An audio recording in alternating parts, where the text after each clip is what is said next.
Here with Concordia head men's basketball coach Ben Limback to preview the 2017-18 season as we begin to record this. I know you've had at least a week or so to see your guys in official practices, but first, why don't we take a look at last year? Another improvement, going to 21 wins overall. It seemed like the team really kind of got rolling in the second half of the year. What did it take for them to kind of put that stretch together of really good basketball?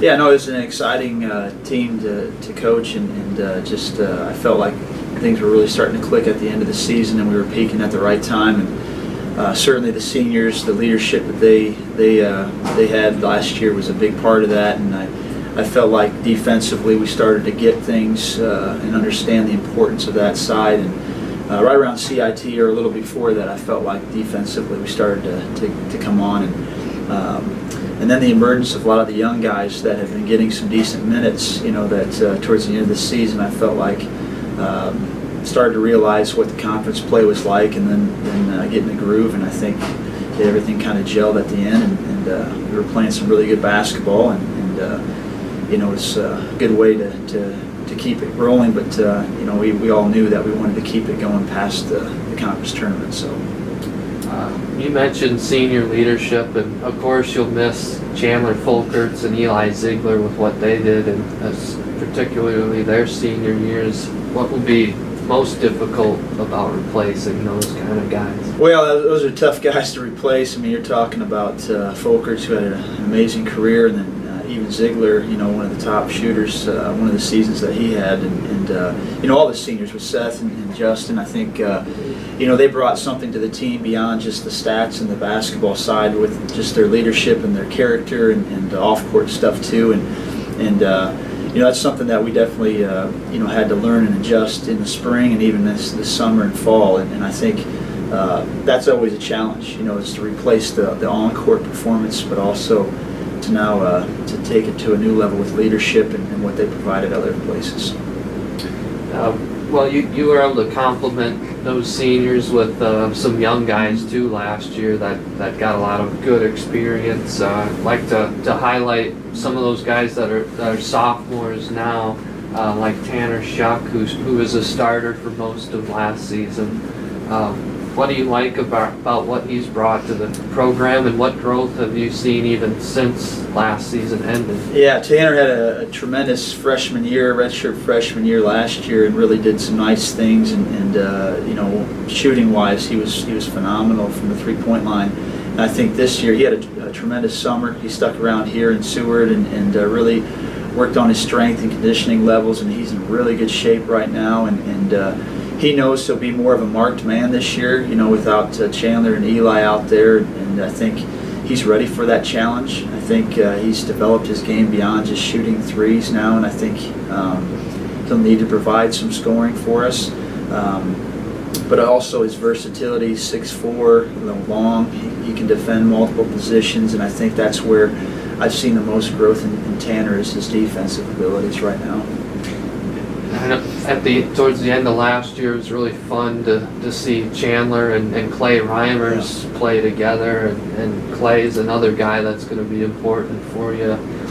What can you say about his potential and how he's progressing? Yeah, Clay Reimers is an extremely dynamic player. He has the ability to get a rebound, take it the length of the floor.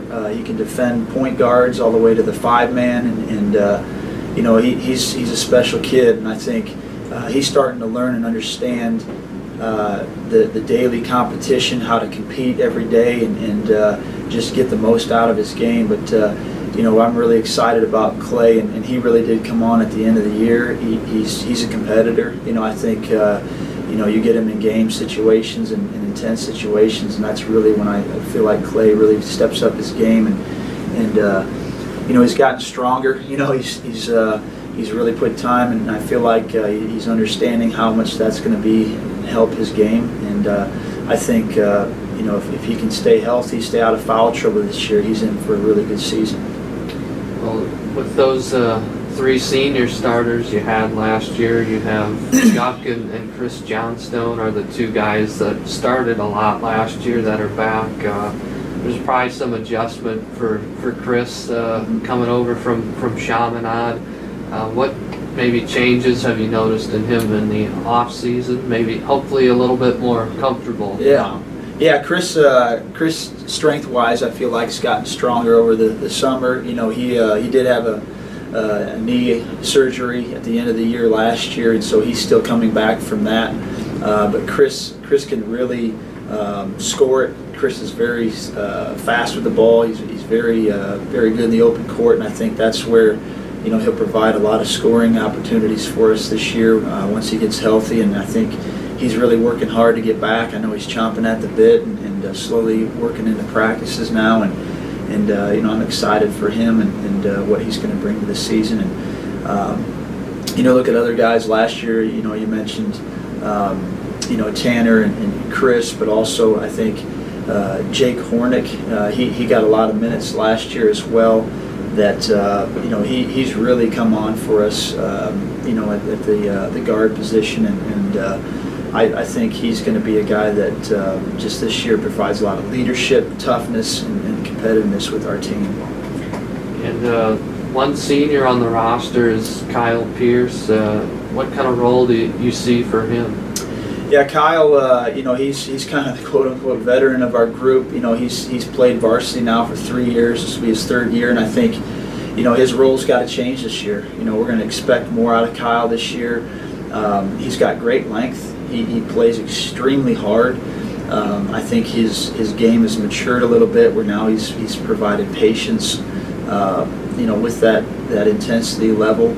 And he's really, I'm very proud of Kyle and the way he's led, you know, this young team so far. And you know, we're counting on him to provide the urgency that seniors need to provide on any team. You hit on a lot of those guys in the sophomore class with Chuck Hornick and Reimers. There's a couple others that got some playing time as freshmen with Brevin Slope, Riley Tegmeyer. What kind of things have you seen from them? Yeah, both those guys have improved their games over the summer. I think Brevin's gotten stronger, and just after a freshman year getting feel for the game, I think he's really going to be a guy that can score as well and do some things at the offensive end, and he's got a very patient game. Tegmeyer, he's a very strong guard defensively. You know, he's as physical as they come, and he does a lot of the little things that maybe you don't see, you know, in box scores. You know, with just the being in the right spot defensively and talking through switches or anything that you need at the offensive end. He'll move it and screen and do some little things too. And also Cordell Gillingham, you know, he had a really tremendous summer as well. Stuck around here in Seward for quite a bit, and you know, he's just a guy that kind of, you know, your Draymond Green, an emotional leader, where he kind of makes the engine go. And man, I don't know if I've coached a kid that plays any harder than Cordell does, and he's doing a lot of great things too. And certainly there's other guys too that I think could surface here as we get going. Obviously, the new class of recruits last year made an impact and played a role in that 21-win season. What about this year's new class, and how do they factor in? Yeah, we got some good young guys that I think will compete and step up and help us. You know, we have you know, a 6'9" guy out of Denver, Alex May, that you know, he's strength-wise, he's working hard to get stronger, but I think his size and just he plays really hard too, and I think he'll help us inside with our depth.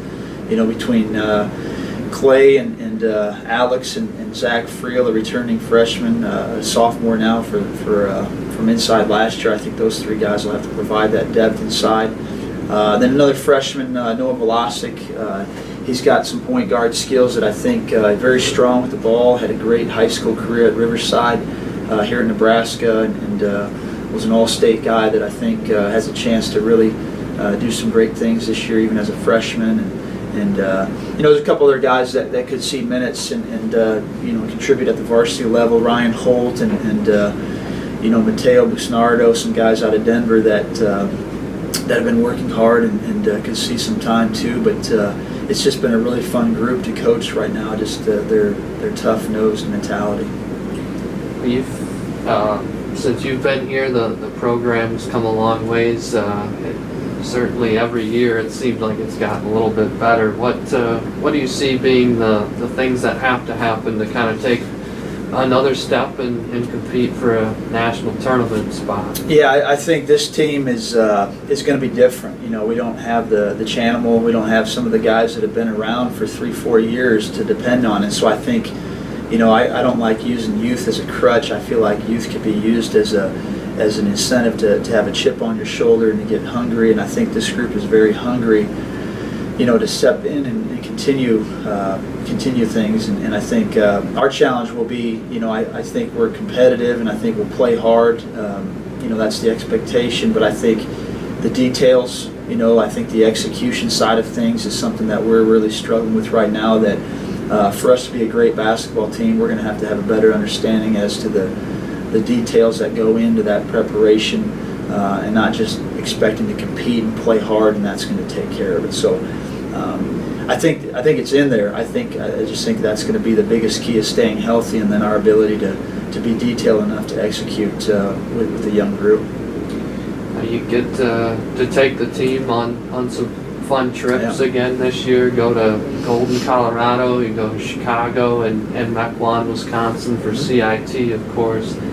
What do you like about kind of how that non-conference plays out for you? Yeah, we have a fun schedule this year, very challenging schedule, and we've talked to our guys about this, and I think they're looking forward to it. I think, you know, we always enjoy the team trips. You know, I think, you know, the basketball, playing competitive games and winning championships, that's always a big part of why you play. And I think there's also the team camaraderie of you know, just growing as a team, you know, lifelong friends, and I think the trips are where you know, make a lot of those memories as well. So I think, you know, going to Denver for Thanksgiving and seeing a lot of people out there that, you know, we have a lot of kids from Denver, would be fun. The South Dakota State game, you know, one of those potentially national televised games, and they're you know, tournament qualifying team last year, so that'll be a fun one. And CIT is always a fun experience. And then this year our trip to Chicago is kind of where our Christmas trip is, and I know that'll be a fun experience for the guys that haven't been out there too. So yeah, we look forward to all those trips, and you know, it's something that I think all of our guys are excited about.